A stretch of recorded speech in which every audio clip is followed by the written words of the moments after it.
You're attending Salat al-Fajr in Jama'ah. And I wanted to just leave you with a reminder for myself and all of you that as Ramadan is coming to an end, let us all make a niyyah to Allah subhanahu wa ta'ala to add a few rituals and actions to our daily routine that we didn't used to do before. And of the most important and rewarding actions, and of the easiest actions for the one whom Allah Azza wa Jal makes it easy, is to attend Fajr in Jama'ah. There is no salah in which the Prophet ﷺ has encouraged more the blessings than attending Salat al-Fajr in Jama'ah.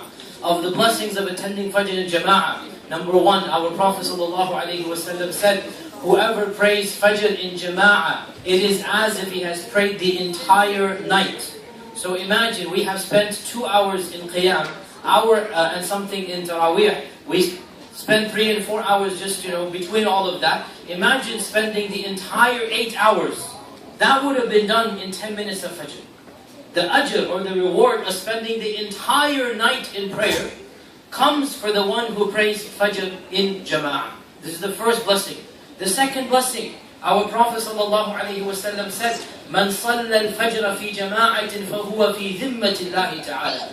Whoever prays Fajr in congregation, then he is under the protection of Allah. Our scholars said, meaning for the rest of that day. So the Prophet then warned those who don't pray Fajr in Jama'ah. He said, make sure Allah does not find you trying to push the boundaries of those whom He's protecting. Meaning, the Prophet is saying, those who don't pray Fajr, be careful of irritating those who pray Fajr in Jama'ah. Because the one who prays Fajr in Jama'ah, فَهُوَ فِي ذِمَّةِ اللَّهِ تَعَالَى. He is under the protection of Allah subhanahu wa ta'ala. The third blessing of praying Fajr in Jama'ah is the one who regularly prays Fajr in Jama'ah, it is guaranteed that hypocrisy is eliminated from his heart. Our Prophet ﷺ said that 2 are the prayers that munafiqeen find impossible or very difficult to pray. And if they knew the blessings of those prayers, they would come even if they had to crawl to get them. And he said Salat al-Isha and Salat al-Fajr. So the one who prays Fajr in Jama'ah, he has eliminated the possibility of falling into nifaq. This is what blessing? Who's counting? This is the third blessing. The fourth blessing of praying Fajr in Jama'ah, our Prophet ﷺ said, بَشِّرِ الْمَشَّائِينَ فِي الظُّلَمِ بِالنُّورِ التَّامِ يَوْمَ الْقِيَامَةِ. I give glad tidings to the one who walks at night to the masjid, meaning Fajr, that person, now walking means we go by car, doesn't matter however we get here, that person shall be given the perfect light on the day of judgment. بَشِّرِ الْمَشَّائِينَ فِي الظُّلَمِ بِالنُّورِ التَّامِ يَوْمَ الْقِيَامَةِ. The one who comes for Fajr regularly is the one whose light will be perfected, and that is the light that we will need to cross the Sirat. That is the light that we will need to find Jannah. That is the light that we will need when there is no light other than our light.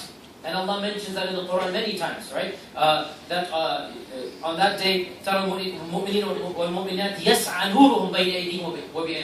you will see the believing men and women, their light is coming out in front of them, and they're racing with that light. So that light, the number one way that the texts mention how to protect it is by praying Fajr in Jama'ah. Number 5, our Prophet ﷺ mentioned, يَتَعَاقَبُونَ فِيكُمْ مَلَائِكَةُ اللَّيْلِ وَمَلَائِكَةُ النَّهَارِ. The angels of the night and the angels of the day take shifts in taking your notes and protecting you. So the angels take shifts. There are 2 shifts. مَلَائِكَةُ اللَّيْلِ and مَلَائِكَةُ النَّهَارِ. So they have 2 shifts. When do the shifts change? The Prophet ﷺ said, As-Salat al-Fajr and As-Salat al-Asr. And when each batch goes up, Allah Azza wa Jal asks that batch, كَيْفَ وَجَدْتُمْ عَبْدِي? How did you find my servant? So the one who is in prayer, meaning in the Jama'ah, so the angels will say, we left him and he was in Salah, and we came to him and he was in Salah. So that is going to be the testimony of the one who is praying regularly in the Jama'ah. This is what blessing now? Number 5. Blessing number 6. Blessing number 6, that our Prophet ﷺ said, إِنَّكُمْ سَتَرُونَ رَبَّكُمْ.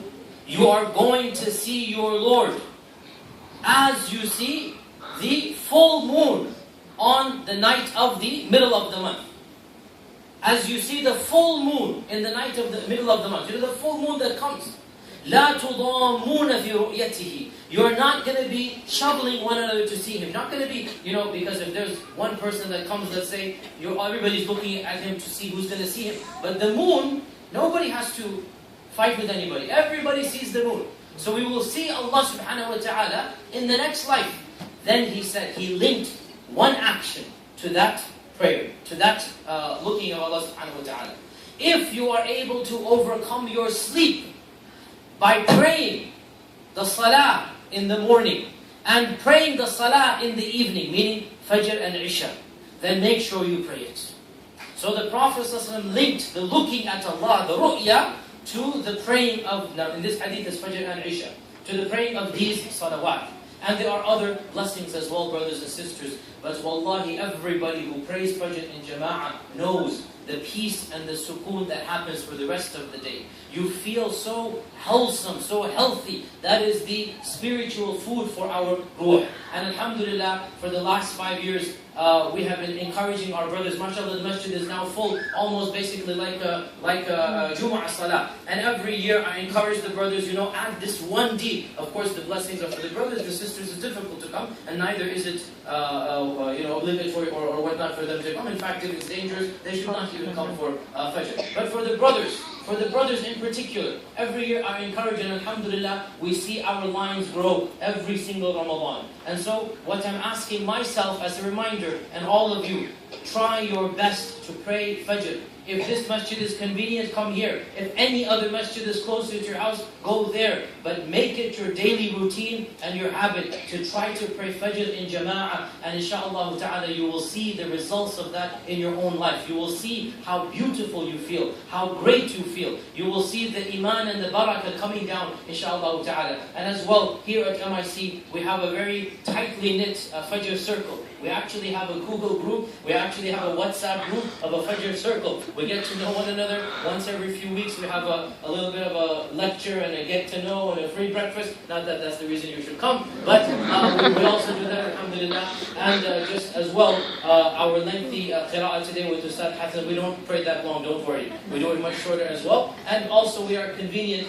We have a poll every few weeks to change the timing. And whatever is convenient for the majority, we go with that. So alhamdulillah, we have 3 or 4 sufuf on a regular basis, but I want to see 6, 7, 8 sufuf. In fact, we should be seeing all of these, but whatever we're able to do, put it in your mind from now, that inshaAllah ta'ala, I'm going to try my best to start praying Fajr in jama'ah after the month of Ramadan. May Allah subhanahu wa ta'ala make us of those whose deeds are accepted and sins are forgiven. Wa jazakumullahu khairan. Wassalamu alaikum.